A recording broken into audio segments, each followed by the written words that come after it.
Hello friends, કેમ છો? મજામાં ને? શ્રાવણ મહિનાની શરૂઆત થઈ ગઈ છે તો ઘરમાં ફરાળ તો બનતું જ હોય છે. તો એમાં સાબુદાણાની ખીચડી તો બધાની જ ફેવરિટ હોય છે.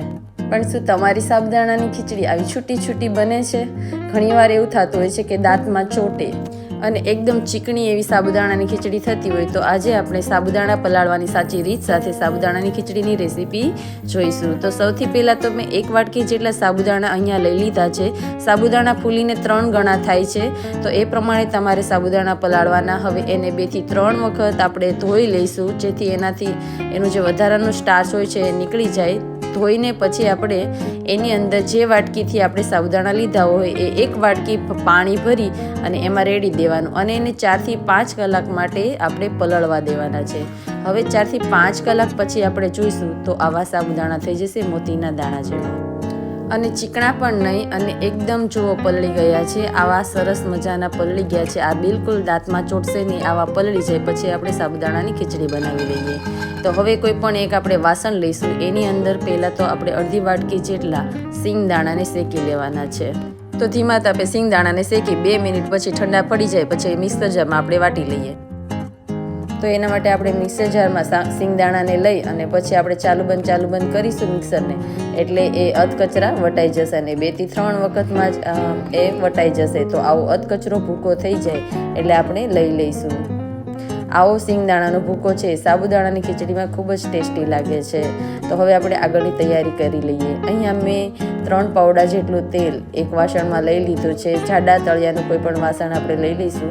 એમાં મેં 3 પાવડા જેટલું તેલ રેડી દીધું છે. હવે એની અંદર એક મોટું બટેકું છે એને આવી રીતે નાનું કે મીડિયમ સાઇઝનું કટ કરી અને આપણે મીડિયમ તાપે એને લાલ બ્રાઉન થાય ત્યાં સુધી આપણે શેકી લેવાના છે બટેકાને.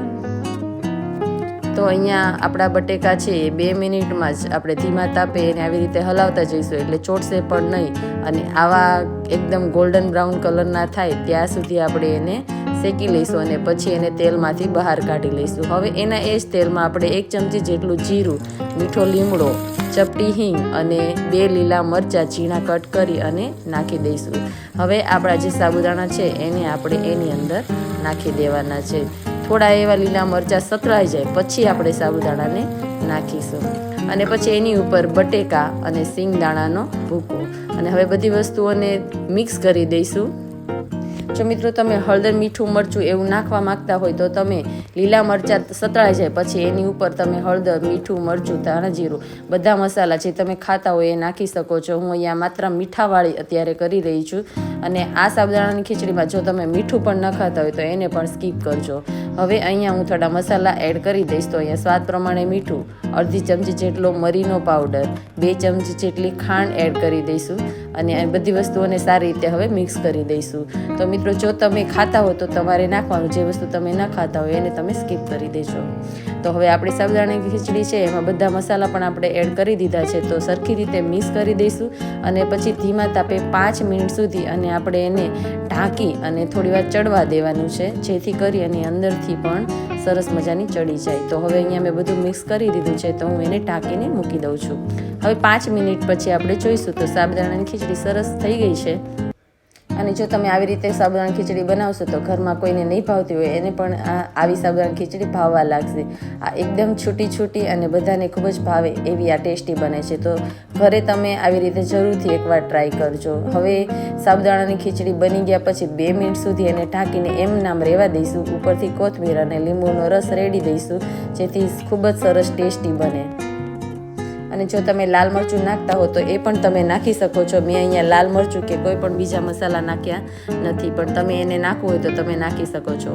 તો હવે બધી વસ્તુઓને આપણે સરખી રીતે મિક્સ કરી દઈશું અને પછી આને ગરમા ગરમ સર્વ કરીશું. તો ખૂબ જ બધાને ભાવે એવી સાબુદાણાની ખીચડી આપણી બની ગઈ છે. તો ચાલો આપણે એને સર્વ કરી દઈએ.